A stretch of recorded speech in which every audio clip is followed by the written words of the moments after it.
हरि ओम। ओम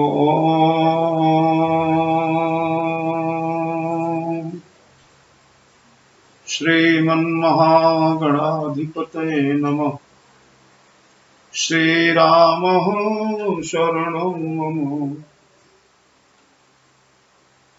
गणेशहेरम्बगजाननोति महोदरं स्वानुभवं प्रकाशिन् वरिष्ठसिद्धिप्रियबुद्धिनाथ वदन्त एवं त्यजत प्रभीति।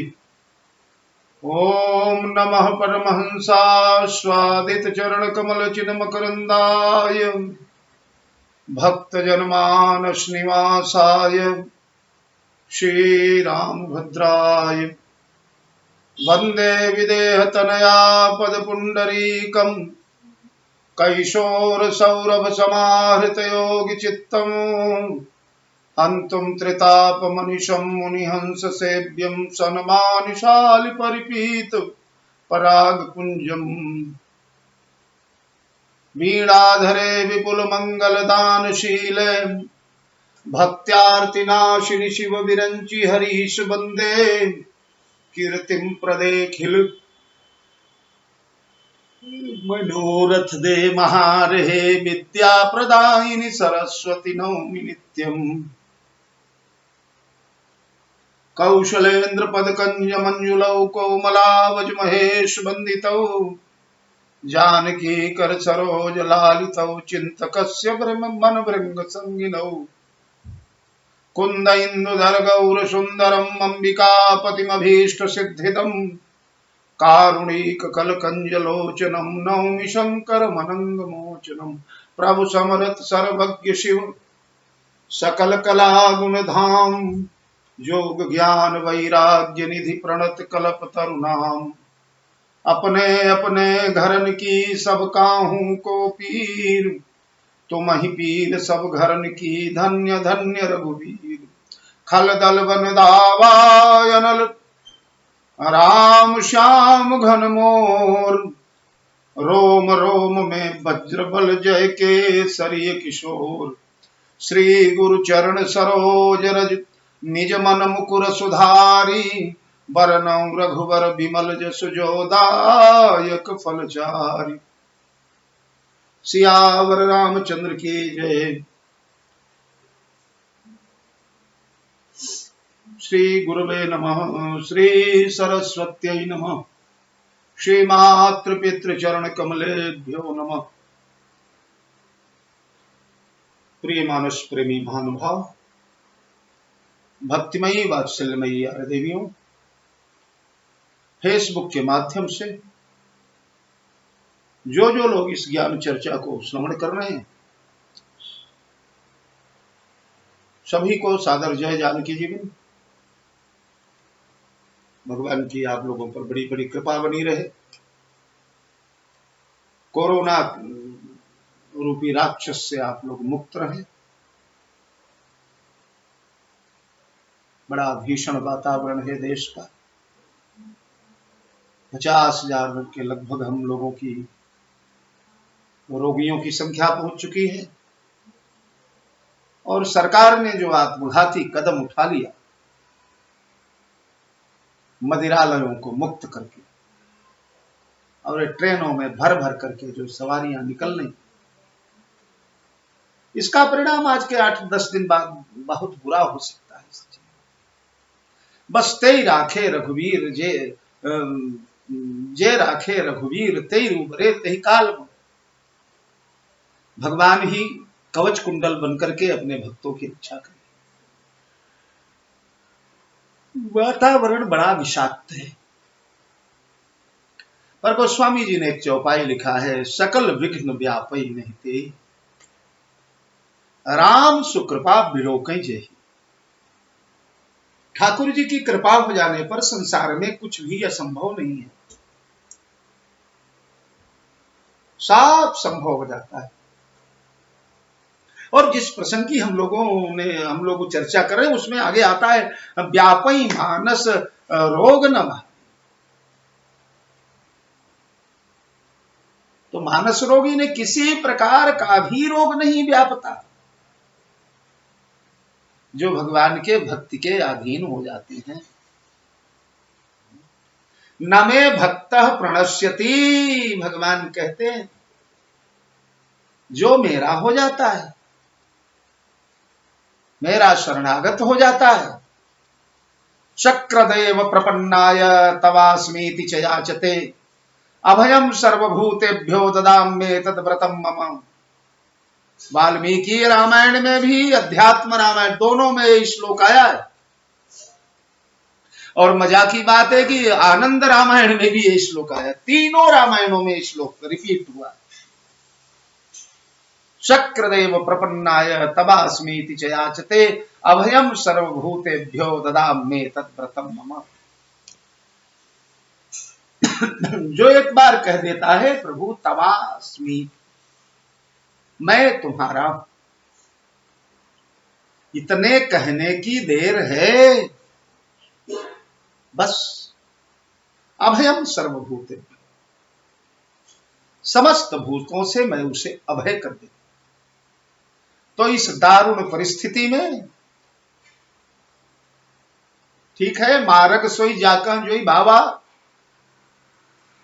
जिन्हें जो भाता है देख रहे हैं आप, किलोमीटर किलोमीटर की लाइनें लगा करके लोग खड़े हुए हैं, एक दूसरे से चिपक कर कंधे पर चढ़ चढ़ करके लोग चिल्ला रहे थे कि लोग भूखों मर रहे हैं, जो भूखों मर रहे थे उन लोगों की लाइन लंबी है।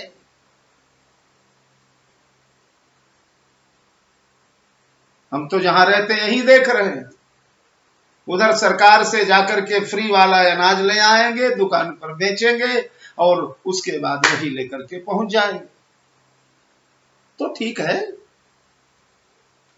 जिन्हें जो अच्छा लगता है उन्हें मुबारक हो। पर हम राम भक्त लोग जो हैं, रामचरितमानस जी के शरण में जो है, हम लोगों के आश्रय तो केवल ठाकुर जी, और हमारा विश्वास, दृढ़ आस्था कि जिस पर उनकी कृपा हो जाएगी, राम सुकृपा बिलो कहीं जाएगी। अच्छा, उनकी कृपा होती किस पर है? यौमाम भजति नित्यशः, जो श्रद्धा पूर्वक मेरा भजन करते हैं, मेरे हो जाते हैं, यानी मेरे भक्त हो जाते हैं, मेरे शरणागत हो जाते हैं, मेरे शरण में आ जाते हैं। चर्चा भक्ति देवी की चल रही थी, ज्ञान से का भुसुंडी जी महाराज भक्ति को श्रेष्ठ बता रहे हैं, क्योंकि ये स्वयं चारों मार्गों के अध्येता है। जहां पर रहते हैं, देखिए मैं निवेदन आप लोगों से करूं, कागभूषुंडी बड़े भाग्यशाली महापुरुष हैं, हमारे वक्ता गरुड़ को ऐसा वक्ता मिला कि समस्त मोह निर्मूल हो गया। तव प्रसाद सब मोह नसाना, सारा मोह निर्मूल हो गया। बड़े भाग्यशाली वक्ता, 27 कल्प से निरंतर जो राम कथा कर रहा है, उसकी वाणी कितनी सिद्ध हुई है। राम कथा के जन्मदाता भगवान भूत भावन चंद्रमौलेश्वर शशांक शेखर कपर्दी शंकर भी, जिनके आश्रम में वेश बदल करके छिप करके जाकर के कथा सुनते हैं, तह कछ काल मराल तन धरि पुनि कीन निवास, सुने सकल रघुपति चरित पुनि आयऊ कैलाश। भगवान शंकर मराल बन करके गए, कौआ के दरवाजे, पक्षियों में वो सबसे पवित्र और ये सबसे अपवित्र, शकुनाधम सब भांति अपावन, और हंस, क्या बात, हंस बनकर भगवान शंकर जिनकी कथा सुनते हैं, जिनके पीठ पर भगवान नारायण विराजते हैं, वेदात्मा विहगेश्वरो जवनी का माया जगन मोहिनी, वेदात्मा विहगेश्वरो, जो साक्षात वेदात्मा है, वेद ही जिनकी आत्मा है। जिस समय गरुण जी भगवान नारायण को अपने पीठ पर बैठा करके उड़ा करते हैं, मित्रों उनके पंखों से सामवेद की ऋचाएं झरती। ऐसे महाभागवत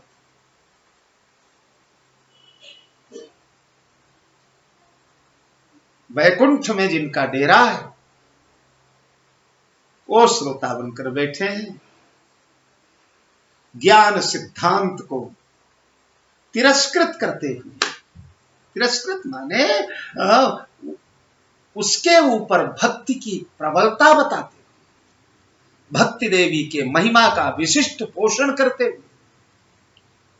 महाराज जैसा कि सुन रहे थे 2-3 दिन से, कहूं ज्ञान सिद्धांत बुझाई, सुनऊ भगति मणि के प्रभुताई, राम भगति चिंतामणि सुंदर, बसई गरुण जाके उरे अंतर, परम प्रकाश रूप दिन राती, नहीं तह चही दिया घृत बाती, मोह दरिद्र निकट नहीं आवा, लोभ बात नहीं ताहि बुझावा, प्रबल अविद्या तम मिट जाई, हार ही सकल सलभ समुदाय, खल कामादि निकट नहीं जाही, बसई भगति जाके उर्माही।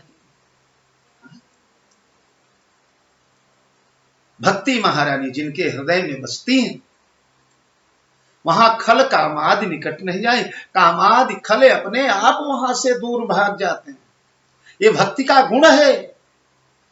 भक्ति जहां आती है वहां से विकार अपने आप समाप्त हो जाते हैं, करना नहीं पड़ता, स्वतः समाप्त हो जाते हैं। और राम भगति मणि उर बस जाके, दुख लवलेश न सपने उताके। मित्रों एक एक चौपाइयां कई कई दिन की हैं, पर हम लोग संक्षेप में थोड़ा चर्चा करते हुए आगे चले। थोड़ा मानस रोग की भी चर्चा हो जाए 2-4 दिन, तो बस इसके आगे अगले दोहे में ही मानस रोग आने वाला है। और रामचरितमानस का बड़ा गहनतम विषय है वो मानस रोग। तो राम भगति मणि उर बस जाके, दुख लवलेश न तब सपने उताके। यह भक्ति मणि जिनके हृदय में बस जाती है, वो दुख का लेश मात्र भी उनके अंतःकरण में नहीं रहता। दुख क्या है?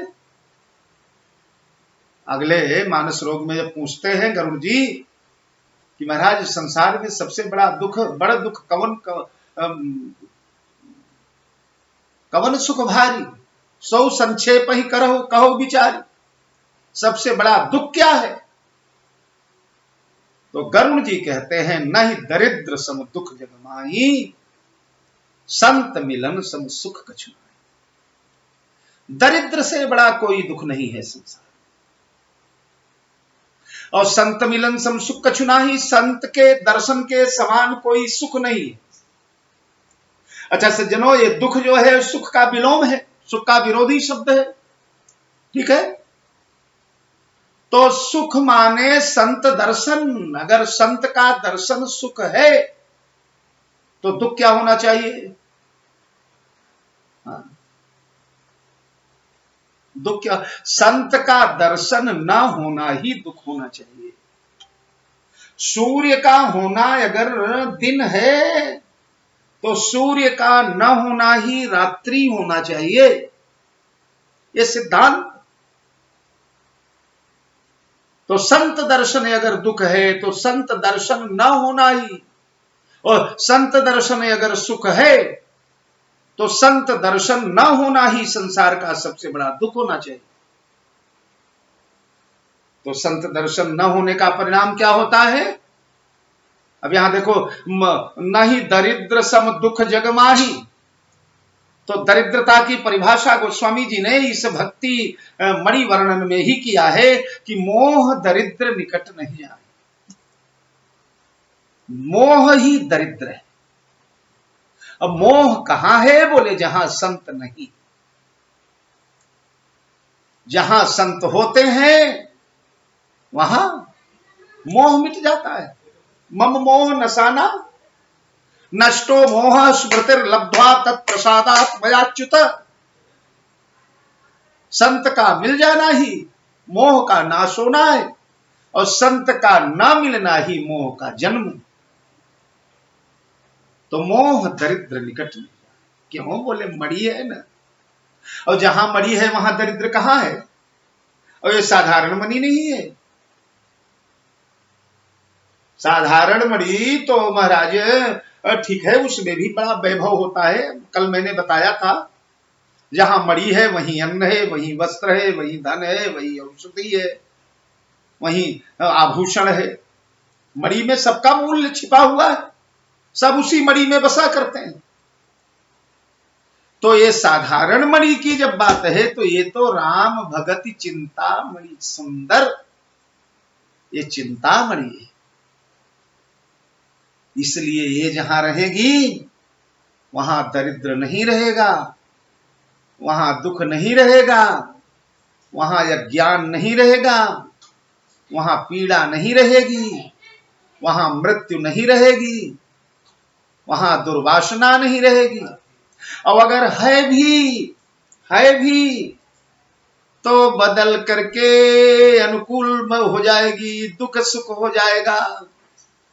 वासना उपासना, भक्ति के आते ही वासना उपासना हो जाएगी। गरल सुधा सम अरिहित होई, तेहि मन बिनु सुख पावन कोई। गरल सुधा सम, जो विपरीत है, प्रतिकूल है, वो अनुकूल हो जाता है। अगर तुम्हारे भाग्य में जहर भी लिखा हुआ है, ध्यान देना, भगवान का भजन करो, भगवान के शरण में चले जाओ, भगवान की शरणागति ले, तो मेटई कठिन कुवंक भाल के। मन मना भव मद भक्तो मद्याजी माम नमस्कुरु। भगवान के भक्त तो होइए आप, और जब भक्त हो जाएंगे तो जितनी विपरीत परिस्थितियां हैं सब अनुकूल होती चली जाएंगी। कैसे? बोले गरल सुदासन, जहर अमृत हो जाएगा। अरिहित होई, दुश्मन मित्र हो जाएगा। होता है कि नहीं होता? बस ऐसी ही एक चौपाई और है ना सुंदरकांड में। हनुमान जी महाराज लंका जा रहे थे, लंकिनी मिली, लंकिनी को मुष्टिका प्रहार किया, और मुष्टिका प्रहार करते ही लंकिनी बड़े बड़े सदुपदेश देने लगी।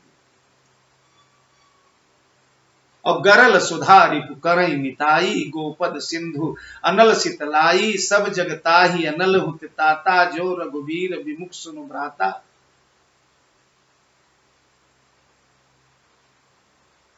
लंका में सब कुछ अनुकूल होते गया एक साध्वी के मिलते ही।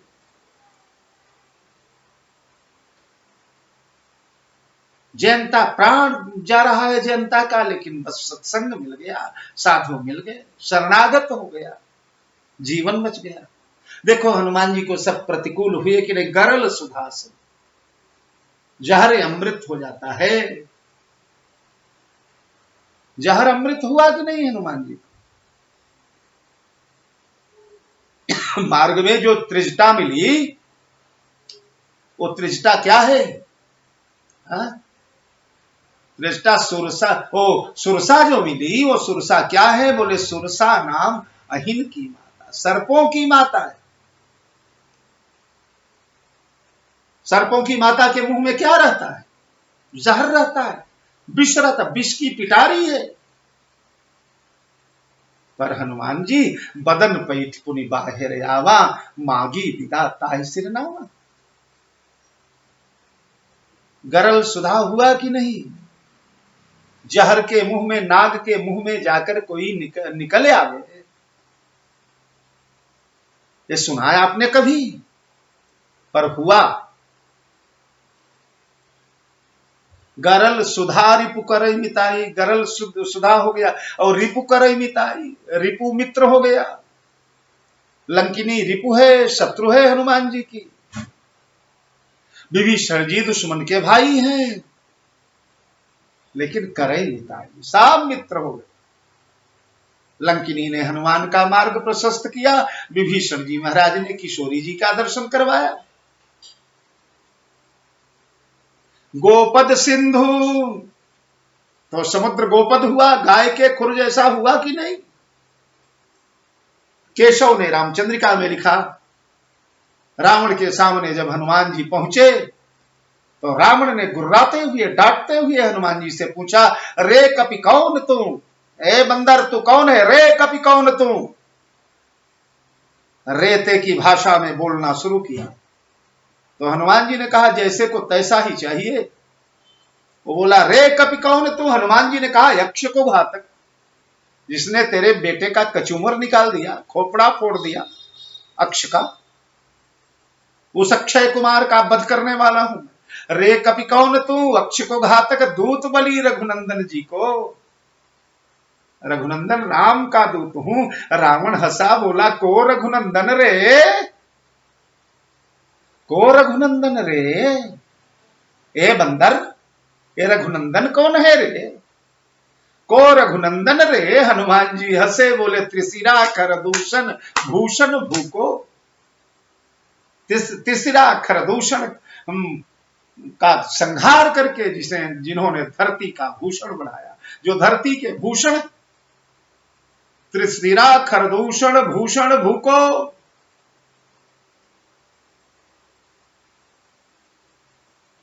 रावण ने कहा, तो सागर कैसे तर्यो?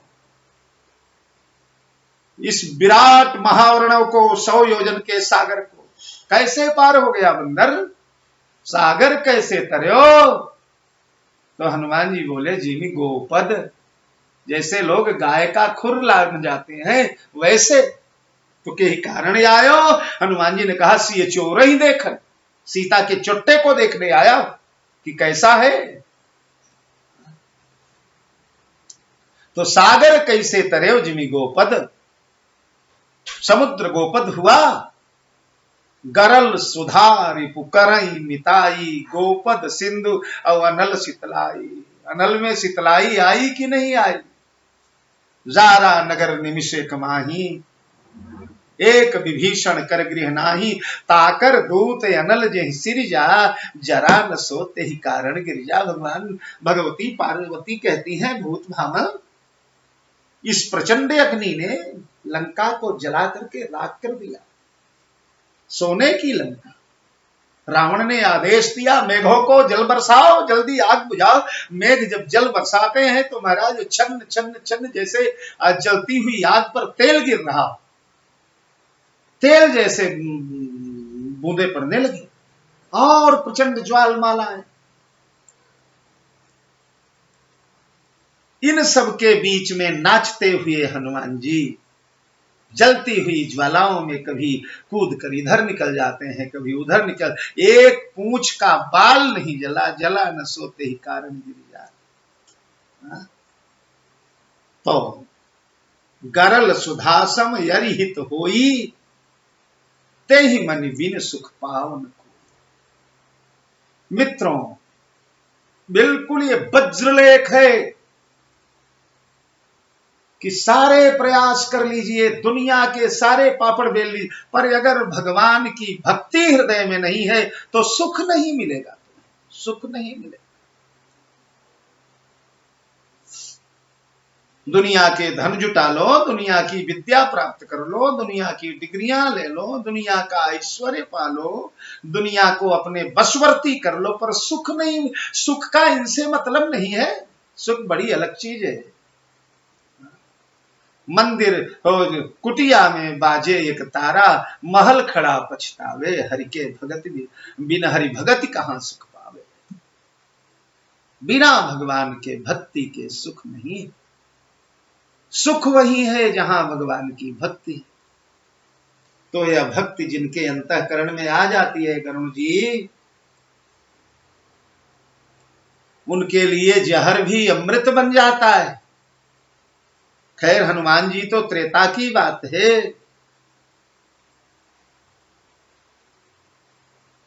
हाँ? अभी अभी 400-500 साल पहले मीराबाई ने, वाह, आता था जहर से भरा हुआ कटोरा पर, उसमें वो माधव सुखधाम देख लेती थी।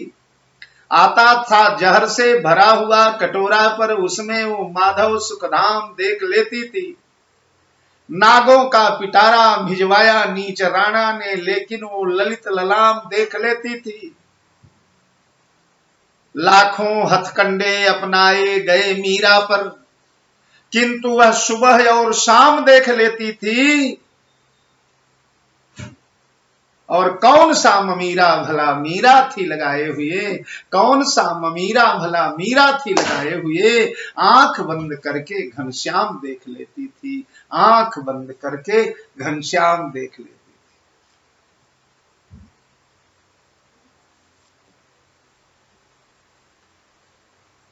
तो गरल सुधा से जहर अमृत हो जाता है किनके लिए, जिनके हृदय में भगवान की भक्ति होती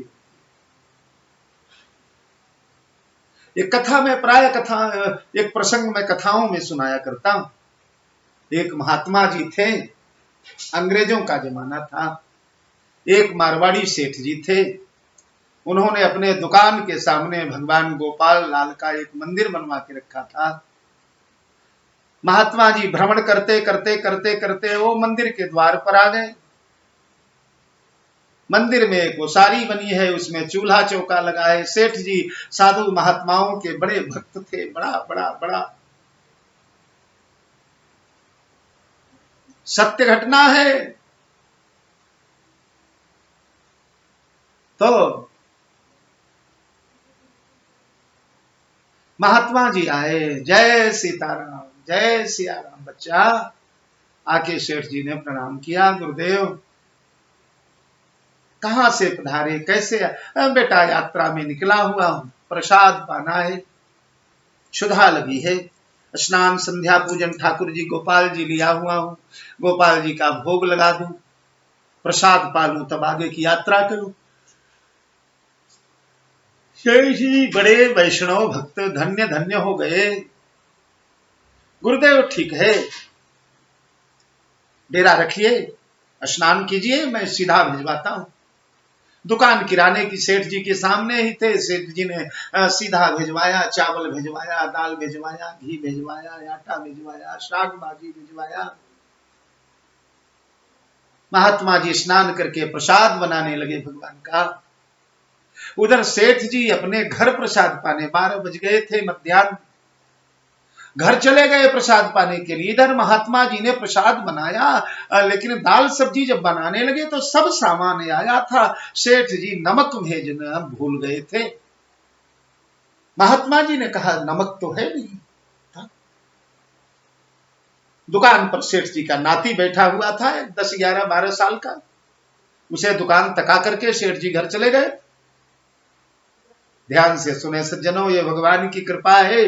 गरल सुधा सम यरि हित होई, तेहि मणि बिन सुख पाव की कोई। आहा। बेटा नमक राम रस नहीं है, थोड़ा नमक दे दो एक पुड़िया। अब वो बच्चे को दुकान का बहुत ज्ञान नहीं था। देखा एक डब्बे में सफेद सफेद पाउडर पिसा हुआ रखा हुआ था। उस समय यद्यपि डले वाले नमक चलते थे, पर वो पिसे नमक भी रईस लोग रखा करते। देखा उसने, निकाला और एक पुड़िया बनाया, पुड़िया बनाकर महात्मा जी को ले जाके दे दिया। महात्मा जी ने दाल में डाला, भाजी में डाला। उसके बाद प्रसाद निकाला, थाली निकाला, ठाकुर जी का भोग लगाया, तुलसी दल डाला, तो नियम वस्तु गोविंदम तुभ्यमेव समर्पये। ग्रहण सन्मुखो भूत्वा प्रसीद परमेश्वर, हे प्रभु तेरा तुझको अर्पण क्या लागे मेरा। आइए प्रसाद पाइए ठाकुर जी। भोग लग गया, घंटी बज गई और तब तक सेठ जी आ गए। सेठ जी आए, अरे महाराज जी दंडवत। अरे उन्होंने कहा सेठ जी पधारिए पधारिए, ठाकुर जी का भोग लग गया, प्रसाद पाइए। सेठ जी ने कहा गुरु जी प्रसाद पाइए, मैं दुकान से आया। दुकान पर गए तो देखा गादी पर कुछ सफेद सफेद पाउडर गिरा है। बेटे से, नाती से बोले, बोले गुड्डू ये पाउडर काहे का गिरा है। गुड्डू ने कहा दादाजी वो बाबा जी को आप नमक देना भूल गए थे ना। तो उन्होंने आवाज लगाया और मैं दौड़ा चला गया वो लेकर के नमक। कहां से निकाला? वो बर्नी में से, वो डिब्बे में से। अरे सेठ जी ने माथा ठोक लिया। अब आगे उस डिब्बे में क्या था मालूम है? वो संखिया जहर है। और तूने वह जहर मारे। दौड़े महात्मा जी, रुको रुको रुको। हाँ सेठ जी आइए आइए प्रसाद। अरे महाराज मैं क्या पाऊंगा, आप भी मत पाइए। क्यों? अरे बड़े बड़ा अनर्थ हो रहा था महाराज। मेरे वंश के ऊपर बहुत बड़ा कलंक लगने वाला था। पुरखे नरक में चले जाते, पूरा वंश निर्मूल हो जाता, एक वैष्णव का वध हो जाता। बात क्या है सेठ जी? सेठ जी ने कहा महाराज ये नमक नहीं है, ये अबोध मेरा नाती आपको नमक की जगह संखिया जहर दे दिया। और संखिया जहर। अरे महात्मा जी मुस्कुराए।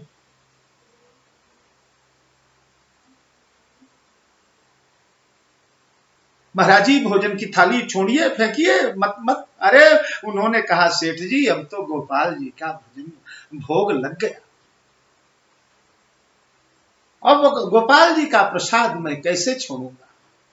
अरे महाराज इसमें जहर है। महात्मा ने कहा सेठ जी आज तक गोपाल जी को मैंने हलवा, पूरी, मालपुआ, गुलाब जामुन, बड़े सुंदर सुंदर प्रसादों का भोग लगाया और उनका जूठन मैंने पाया तो बड़े बड़े राजभोग जब उनके जूठे मैंने पाया सेठ जी,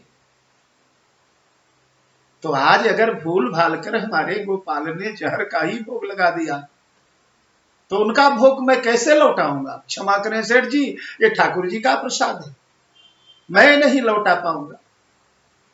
बस प्रेम से बैठे। कई लोग कहने लगे बाबा बड़े मस्ती में आया हुआ है, खाने दो अभी पता चलेगा। मित्रों साफ प्रसाद चट कर एक लोटा पानी पिया। बोले सेठ जी जय सिया राम, मैं जा रहा हूं। और गोपाल जी को वहीं मंदिर में रख दिया। अपने गोपाल जी को रखकर महात्मा चला गया।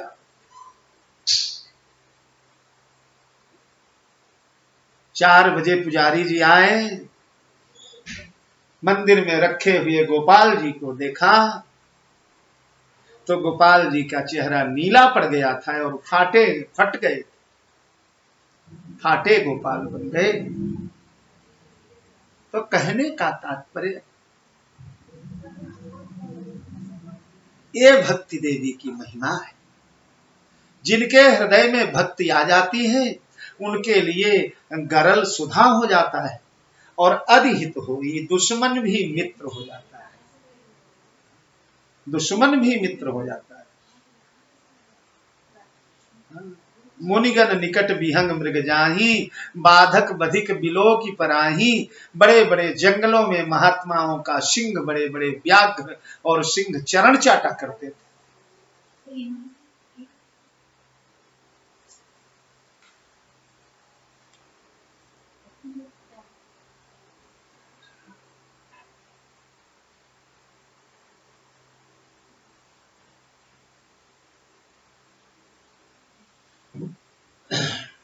महात्मा जी चले गए। गोपाल जी की मूर्ति जो रख दिए थे वो फाट गई, नीली पड़ गई। सारा विश्व महात्मा का गोपाल जी ग्रहण कर गए। तो मैं बता रहा था, गरल सुधासम जहर अमृत हो जाता है। अरिहित होई, दुश्मन हित करने लगता है, दुश्मन प्राण रक्षक बन जाता है, दुश्मन कवच बन जाता है। ते ही मन बिन सुख पाव की कोई। ये भक्ति मणि जो है, ये बिना इनके पाए हुए सुख नहीं मिलेगा।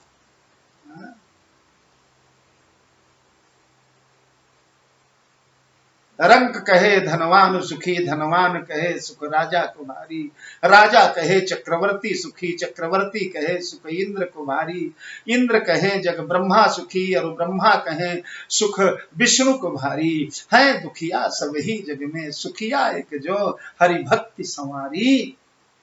जिनके हृदय में भगवान की भक्ति का डेरा हो गया, वही सुखी है। तो राम भगति मणिपुर बस जाके, दुख लवलेश न सपने होता के। दुख का लेश मात्र भी उसके अंतःकरण से समाप्त हो जाता है। चतुर शिरोमणि तेई जग माही, जे मणि लाग सुजतन कराए। हे गरुण जी, संसार में सबसे चतुर वही है। जे मणि लागी सुजतन, जो इस मणि के लिए सुजतन करते हैं। संसार में आकर के धन कमा लेना, वैभव कमा लेना, पद पा लेना, प्रतिष्ठा पा लेना, सम्मान पा लेना, कीर्ति पा लेना, बड़े बड़े शिष्य मित्र इष्ट वर्ग पर प्रकट कर लेना। गोस्वामी जी कहते हैं, झूमत द्वार गयंद अनेक, जंजीर जरे मदयम्ब चुचाते, चारु तुरंग मनोगति चंचल, पौन के गौन होते बढ़ जाते, भीतर चंद्रमुखी अवलोकति, बाहिर भूप खड़े न समाते, एते भये तो कहां तुलसी, जो पे जानकी नाथ के रंग न राते। ये सब होने पर भी अगर भक्ति देवी के शरण में नहीं गए, बुद्धि बड़ी चतुराई बड़ी सब सुंदरता तन सो लपटी है। बुद्धि बड़ी चतुराई बड़ी सब सुंदरता तन सो लपटी है। नाम बड़ो घर दाम बड़ो करतूत सबे जगमो पलटी है। राजसभा सन्मान बड़ो बरु इंद्र हुते कछु नाही घटी है। पर तुलसी एक राम की प्रिय नेह बिना, जस सुंदरी नारी की नाक घटी। तो भक्ति देवी नाक है। हनुमान जी रावण से यही कहते हैं ना, रावण बसनहीन नहीं सोह सुरारी, सब भूषण भूषित बर। राम विमुख संपत्ति प्रभुताई, जाय रही पाई बिनु पाई, सजल मूल जिन सरितन नाही, बरस गए पुनि तबहि सुखाई।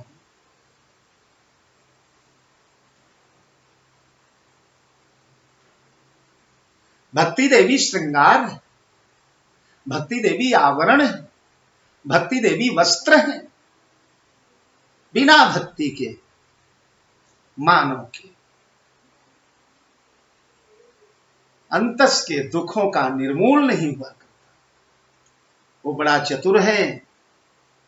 सोई गुणज्ञ पंडित सोई ज्ञानी, वही गुणी है, वही पंडित है, वही ज्ञानी है, वही चतुर है, वही होशियार है, जो भक्ति देवी को प्राप्त करने का प्रयास करता है। क्योंकि भक्ति में मिल गई, तो मैंने कल बताया था, भक्ति मिल गई तो भगवान मिल गए। भगवान वहीं रहते हैं जहां भक्ति मद भक्ता यत्र गायंती तत्र तिष्ठामि नारद। जहां भक्ति है वहीं भगवान है, और जहां भगवान है वहां काहे का दुख है, वहां काहे की दरिद्रता है, वहां काहे की पीड़ा है। तो गरुड़ जी ने कहा, महाराज वो तो ठीक है, लेकिन भक्ति जी मिलेगी कहां, इनका साक्षात्कार कहां होगा, कौन से देश में रहा करती हैं। गोस्वामी जी ने कहा, सोमणि जदपि प्रगट जगई, राम कृपा बीनु नहीं को लई। ए मणि तो गरुड़ जी जगत में सर्वत्र यत्र तत्र सर्वत्र। देखिए, एक बात मैं निवेदन करूं, जैसे परमात्मा सर्वव्यापक है उसी प्रकार भक्ति भी सर्वव्यापक है। अगर भगवान ईशावास्यमिदं सर्वम यत्किंचित जगत्याम जगत, अग जग में सब रहित विरागी, हरि व्यापक सर्वत्र समाना, तो उसी प्रकार भक्ति देवी भी सर्वत्र व्यापक है। ये सर्वदेशीय है। ये केवल अयोध्या में ही नहीं मिल सकती है, लंका में भी मिल सकती है और मिली है। हनुमान जी महाराज ने लंका में भी जाकर के भक्ति का दर्शन किया। ये केवल देवताओं में ही नहीं मिलती है, दैत्यों में भी मिलती है। ये केवल ब्राह्मणों में ही नहीं मिलती है, ये महाराज कसाईयों में भी मिलती है। महाभारत में एक तुलाधार वैश्य की कथा है ना। जाजली नाम के महात्मा तपस्या कर रहे हैं। तपस्या करते, कल मैंने वाल्मीकि जी की बात बताया था। तपस्या करते करते करते करते वाल्मीकि जी के शरीर पर सब दीमकों ने जो है पूरा ढेर लगा दिया मिट्टी का। उसी प्रकार जाजली महात्मा खड़े होकर के निरंतर ज्ञान में लीन हुए। ऐसे ऐसे ब्रह्म ज्ञानी थे, ब्रह्म चिंतन में लीन हुए। ऐसे लीन हुए कि उनकी जटाओं को घोंसला समझ करके पक्षियों ने उसमें डेरा बना दिया और डेरा बनाकर उसमें अंडे दे दिया। अंडे देने के बाद चू चू चू चू अंडे जब फूटे, अंडे जब बिरंडे हुए तो चू चू चू चू चू चू करने लगे। जाजली का तब ध्यान टूटा। देखा उन्होंने तो वो जटाओं में उनके सब गुच्छे बड़े बड़े गोले बने हुए थे, उनमें अंडे पक्षियों के पड़े थे। जाजली ने कहा, वाह, मेरे जैसी साधना भला कौन करेगा संसार में, ऐसी तपस्या कौन करेगा। वो मेरे जटाओं में पक्षियों ने घोंसला बना दिया और यहां इनके चूजे निकल आए। वाह, संसार में मेरे जैसा कोई। तब तक आकाशवाणी हुई कि जाजली, तुम अपने तपस्या का बड़ा गर्व न करो। अगर तपस्या देखना है, भक्ति देखना है, सिद्धि देखना है तो काशीपुरी में जाओ। काशीपुरी में एक तुलाधार नाम का वैश्य, तुलाधार के पास जाओ। अब जाजली महात्मा बड़े परेशान हुए, चलते हुए काशीपुरी आए। काशीपुरी आए तो पूछा, भाई तुलाधार कहां है? लोगों ने बताया एक पतली गली, बनारस की गलियां, उसी गली में है। गए, देखा तो तुलाधार की दुकान मिली, उस पर तुलाधार जी बैठे हुए हैं।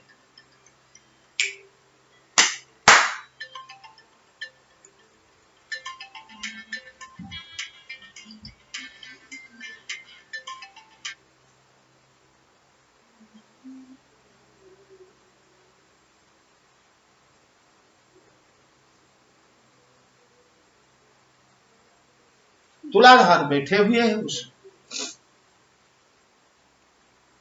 महात्मा जाजली देखने लगे। अरे तुलाधार ने कहा, आइए महात्मा, आइए जाजली महाराज, आइए आइए आइए, स्वागत है। क्यों अकचका कर देख रहे हैं? जाजली बड़े आश्चर्य में पड़े। उन्होंने कहा, आपका? अरे बोले, तुलाधार मैं ही हूं, वो जो आकाशवाणी हुई थी ना, वो मैं ही हूं।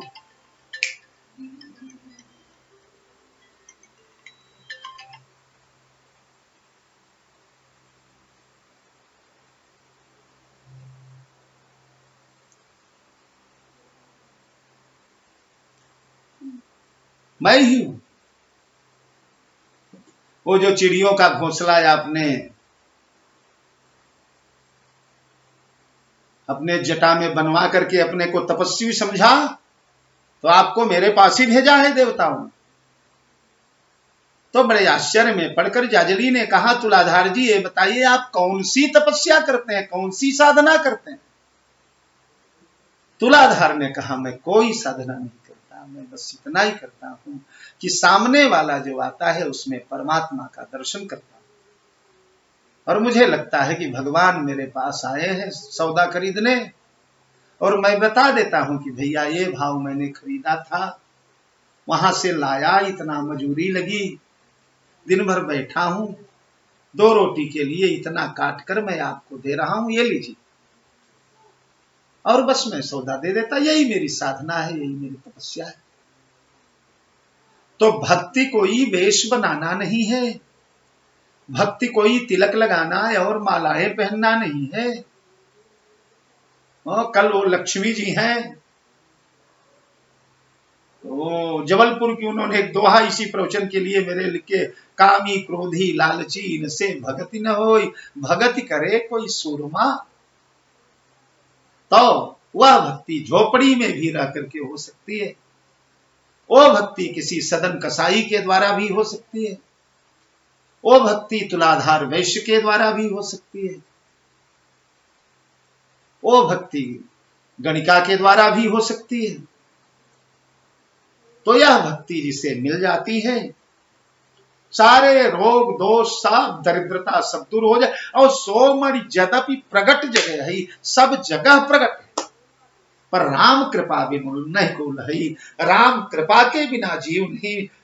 एक और चौपाई है ना, जय पर कृपा न करहि पुरारी, सो न पाव मुनि भगति हमारी। ये भक्ति श्रम साध्य नहीं है, बल साध्य नहीं है, विद्या साध्य नहीं है, ये कृपा साध्य है। भगवान की कृपा हो जाए और भक्ति मणि मिल जाती। कृपा कैसे होती है और इन मणि जी को पाने का तरीका क्या है, आज हमारा अभी बस 5 मिनट बाद वो नैमिषारण्य एक संस्था है, उनसे जो है लाइव कई विद्वानों की चर्चा होने जा रही है, तो वो कार्यक्रम है, इसलिए 5 मिनट पहले आप लोगों को मैं मुक्त कर रहा हूं। कल यही बस इसी चौपाई पर अगली चर्चा हम, आज तो कुछ भक्तों की चरित्र याद आ गए, और बहुत जरूरी है भक्ति देवी के महिमा में, तो उनकी महिमा ही, जब तक उनकी महिमा न रहे तब तक भक्ति, जब तक भक्त न रहे तब तक भक्तमाल कैसे बनेगा, जब तक भगवान के प्यारे भक्तों की चर्चा न हो तब तक भक्ति की चर्चा कैसे होगी। तो कल पुनः इसी प्रसंग पर आप लोगों का ध्यान आकर्षण करूंगा मैं। यहीं से सागर जय जानकी जी।